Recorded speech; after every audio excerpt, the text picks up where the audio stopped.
I walked into town with literally 2 cheese sticks in my backpack for food, and then it finally clicked. Hey, this is Dave. I just recently hiked the Appalachian Trail in 2024, and I learned a little bit about how to pack food appropriately for the trail for me.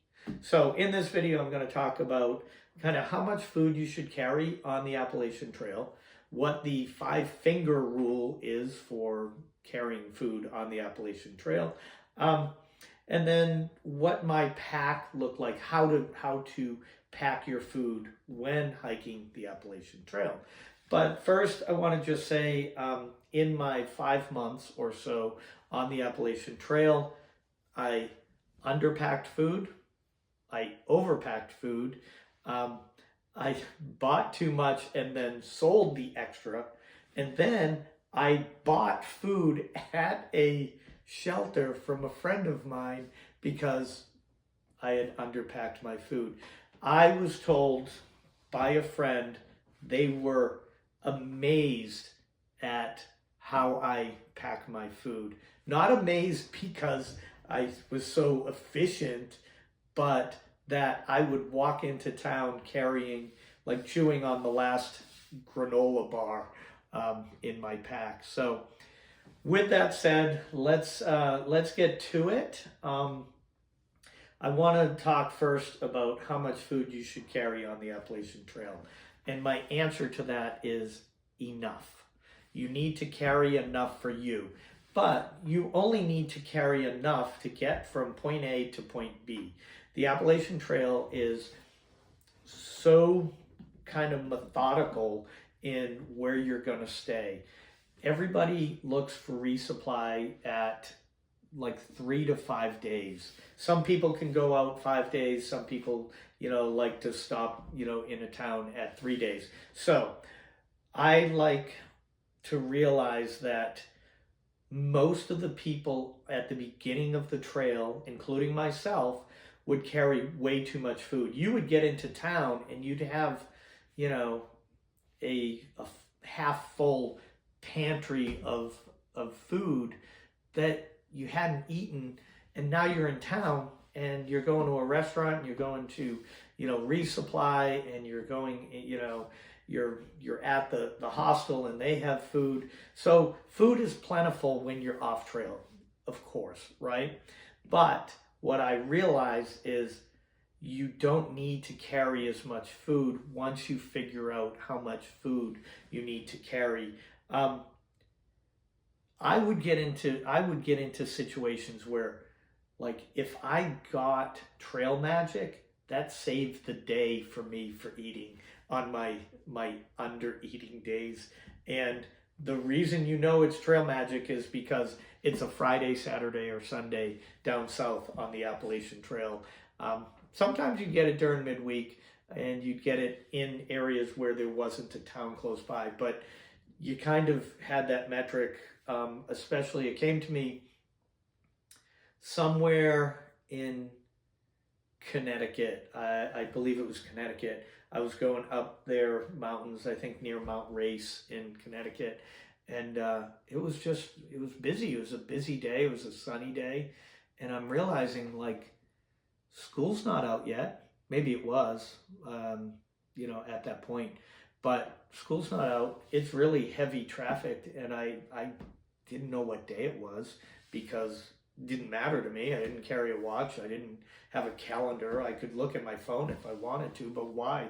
Because you're just hiking. And I asked people, somebody, I was like, hey, what day is it? And they're like, oh, it's Saturday. And then they tell me the date, and I was like, oh, great. Thanks for that. Because all I knew was it was day 102 or 130 or whatever. So how much food let me get back. How much food do you need to take? What I realize is I follow a very simple formula. This is point number 2. How much should you take? You have to take enough, right?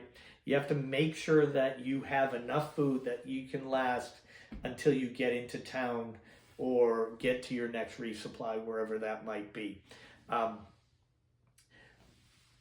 But what I realized is I, at the beginning, was coming off trail with too much. I bumped into a guy who was hiking the international AT. He started somewhere in Florida.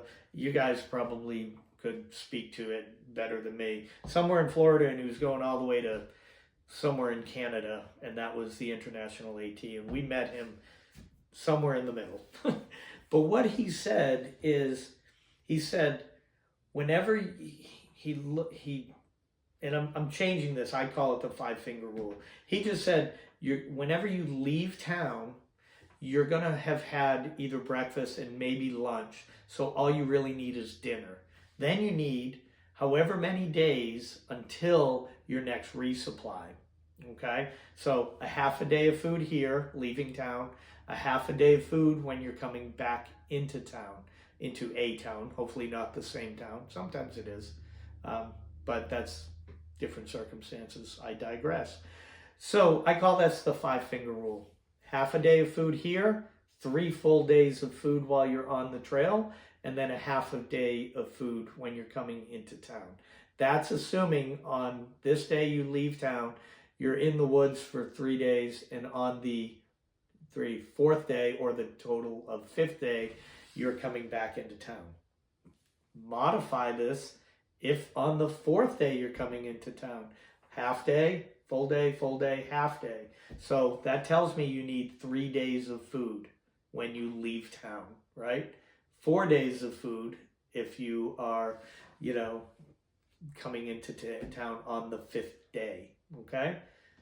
3 days of food if you leave town, are in the woods for a day, come into town.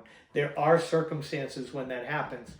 Most of the time, you're not, the max I think was like a longer period of time going through the 100-mile woods, but it was on like the 4.5 day, we actually had a resupply shipped to us, and I would advise that because 8 days of food is a lot to carry as you get further along in the trail.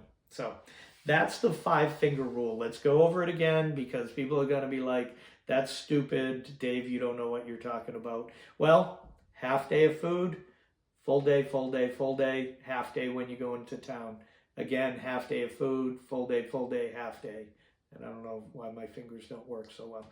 So what does that look like for me when I kind of realize that? And yes, I talked to you at the beginning, 2 cheese sticks at the end of a 15-mile hike. I did not eat on that hike.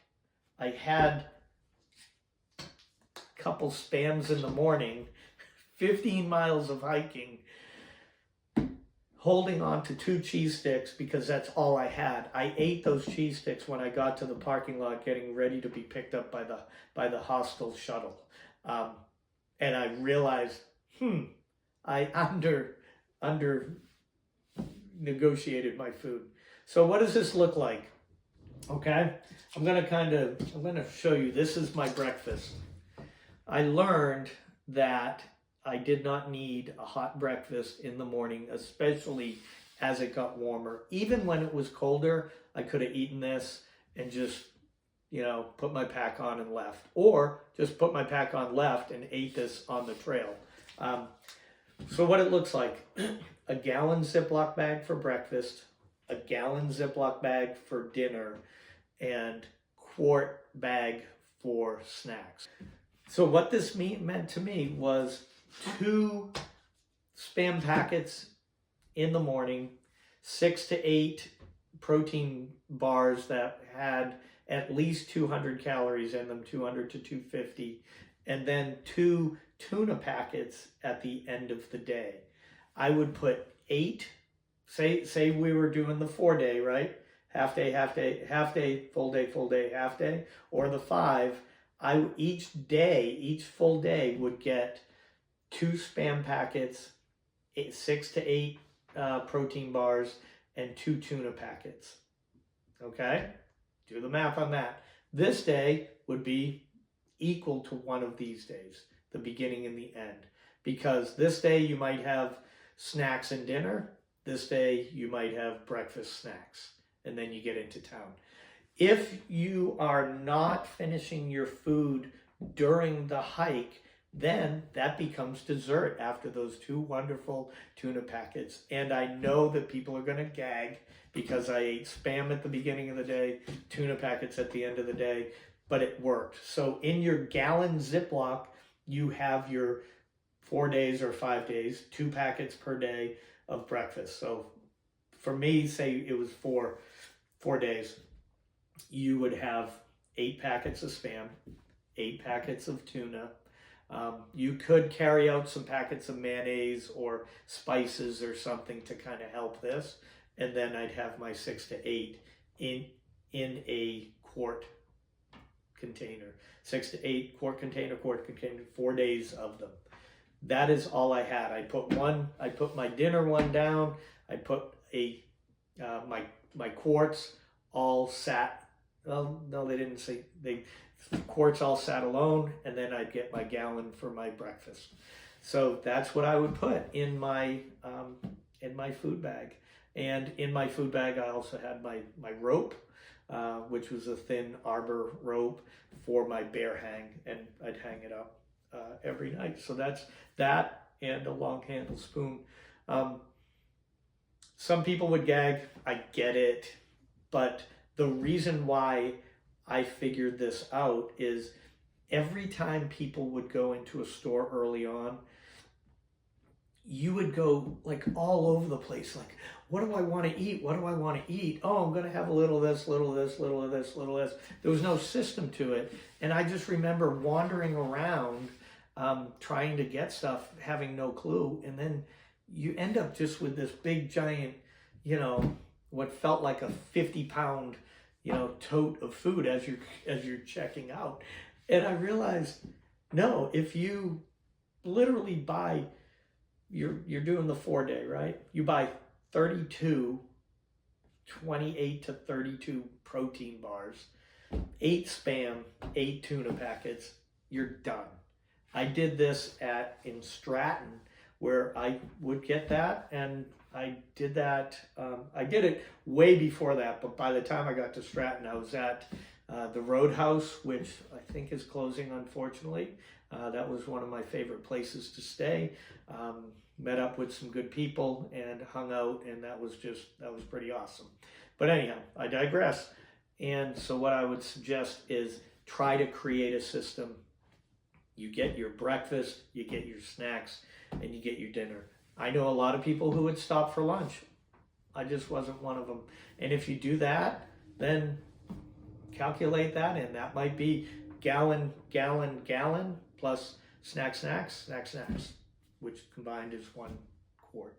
Then you're not, every time you fill up your bags, you know exactly what you need. You don't have to worry about that. And so that's kind of how I looked at it for all that as far as food goes. And hopefully that helps. Really, it's about staying alive on the trail. But I don't want people to carry 5 pounds of food for 100 miles or 70 miles before the next town and just, like have that sit in your bag as a giant rock. You don't need it. You just have to figure out what you're capable, what you need to eat. I mean, there were some days I'd eat my tuna packets. I'd still be a little hungry, but it's like, you're not going to die of, because your next meal is coming in 8 to 12 hours, depending on how long you're at camp. And it's like, no, just shrink your stomach, right size your pack, and you're all set. So with that said, if you have any comments, please add them to be helpful for other people. Tell me if you didn't like my system. I get it. It's not for everybody. And then, share this with anybody that's going to go on the trail. And if you haven't, like and subscribe, and we'll see you in the next video.